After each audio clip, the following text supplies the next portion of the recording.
മലയാളികൾ കുടുംബസമേതം മറുനാടുകളിൽ പോയി തൊഴിൽ ചെയ്തും ബിസിനസ് നടത്തിയും ഒക്കെ മാന്യമായി ജീവിക്കുന്നുണ്ട്. വിദേശ രാജ്യങ്ങളിലോ അന്യ സംസ്ഥാനങ്ങളിലോ താമസിക്കുമ്പോൾ പ്രവാസികൾക്കിടയിൽ വലിയ കൂട്ടായ്മയുണ്ടാകും. ഈ കുടുംബങ്ങൾ തമ്മിൽ സാഹോദര്യത്തോടെയാണ് കഴിയുന്നത്. ഇങ്ങനെ ബംഗളൂരുവിലെ മലയാളികൾക്കെല്ലാം ഏറെ അടുപ്പമുള്ള ഒരു കുടുംബം. ചിട്ടിക്കമ്പനിയാണ് ബിസിനസ്. പൊതുവെ ജീവിതം കരുപ്പിടിപ്പിക്കാൻ ബുദ്ധിമുട്ടുന്നവർക്ക് ഇവർ സഹായ വാഗ്ദാനങ്ങൾ നൽകും. മലയാളി ദമ്പതിമാർ നടത്തുന്ന ചിട്ടി കമ്പനിയിൽ പണം നിക്ഷേപിച്ചാൽ ഇരട്ടി ലാഭം ഓഫർ ചെയ്തു. എന്നാൽ കഴിഞ്ഞ കുറച്ച് ദിവസങ്ങളായി ഇവരെക്കുറിച്ച് വിവരമില്ല. അതോടെ പണം നിക്ഷേപിച്ചവർ പോലീസിൽ പരാതിപ്പെട്ടു. സംഭവത്തിൽ ആലപ്പുഴ സ്വദേശികളായ ടോമി, ഭാര്യ ഷൈനി എന്നിവർക്കെതിരെ പോലീസ് കേസെടുത്തു. രാമമൂർത്തി നഗറിൽ പ്രവർത്തിക്കുന്ന ചിട്ടി കമ്പനിയുടെ പേരിൽ 100 കോടിയോളം രൂപ തട്ടിയെടുത്തെന്നാണ് വിവരം.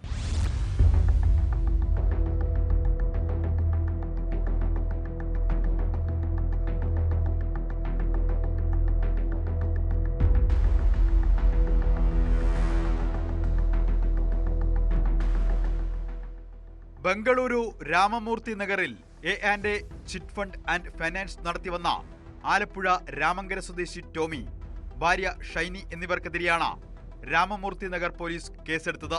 70 ലക്ഷം രൂപ നഷ്ടപ്പെട്ടതായി PT സാവിയോ എന്നയാൾ പരാതി നൽകിയതിനെ തുടർന്ന് തട്ടിപ്പിനിരയായ 265 പേരാണ് പോലീസിനെ സമീപിച്ചത്. രാമമൂർത്തി നഗർ സ്വദേശിയായ റിട്ടയർഡ് ജീവനക്കാരനും ഭാര്യയ്ക്കും റിട്ടയർമെന്റ് ആനുകൂല്യമായി കിട്ടിയ തുകയും ബന്ധുക്കളോടും സുഹൃത്തുക്കളോടും വാങ്ങിയ തുകയും ഉൾപ്പെടെ 70 ലക്ഷം രൂപ ചിട്ടി കമ്പനിയിൽ നിക്ഷേപിച്ചിരുന്നു. ഇതുപ്രകാരം 40 കോടിയിലധികം രൂപ നിക്ഷേപകർക്ക് നഷ്ടമായെന്നാണ് പോലീസ് കണക്കാക്കുന്നത്.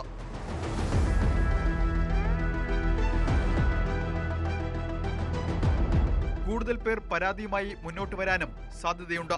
ടോമിയും കുടുംബവും 25 വർഷമായി രാമമൂർത്തി നഗറിലായിരുന്നു താമസം. ആദ്യഘട്ടത്തിൽ 5 ലക്ഷം വരെയുള്ള ചിട്ടിയായിരുന്നു നടത്തി വന്നിരുന്നത്. പിന്നീട് ഉയർന്ന പലിശ വാഗ്ദാനം ചെയ്ത സ്ഥിര നിക്ഷേപം സ്വീകരിച്ചു തുടങ്ങി. 1.5 കോടി രൂപ വരെ നിക്ഷേപിച്ചവരും തട്ടിപ്പിനിരയായവരുടെ കൂട്ടത്തിലുണ്ട്. ബന്ധുവിന് സുഖമില്ലാത്തതിനാൽ ആലപ്പുഴയിലേക്ക് പോകുന്നെന്ന് പറഞ്ഞാണ് ടോമി കടന്നു കളഞ്ഞത്. ഫോണിൽ കിട്ടാതെ വന്നതോടെ ഇടപാടുകാർ പോലീസിനെ സമീപിച്ചു. ബുധനാഴ്ച മുതൽ ഇവരെ കാണാതായെന്നാണ് പരാതി. വീടും വാഹനവും വിറ്റ ശേഷം മുങ്ങിയതാണെന്ന് പറയുന്നു. ഫോൺ സ്വിച്ച് ഓഫ് ആണ്.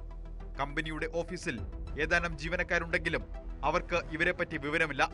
തുടർന്നാണ് നിക്ഷേപകർ പോലീസിനെ സമീപിച്ചത്. 100 കോടിയോളം രൂപയുടെ തട്ടിപ്പ് നടത്തിയതായി സംശയിക്കുന്നു. പണം നഷ്ടമായവരിൽ ഭൂരിഭാഗവും മലയാളികളാണ്.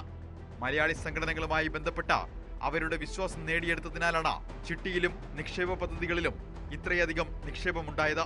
25 വർഷമായി പ്രവർത്തിച്ചു വന്ന ചിട്ടി കമ്പനിയാണിത്. ദമ്പതികൾക്കെതിരെ അന്വേഷണം ഊർജിതമാക്കിയിട്ടുണ്ട്.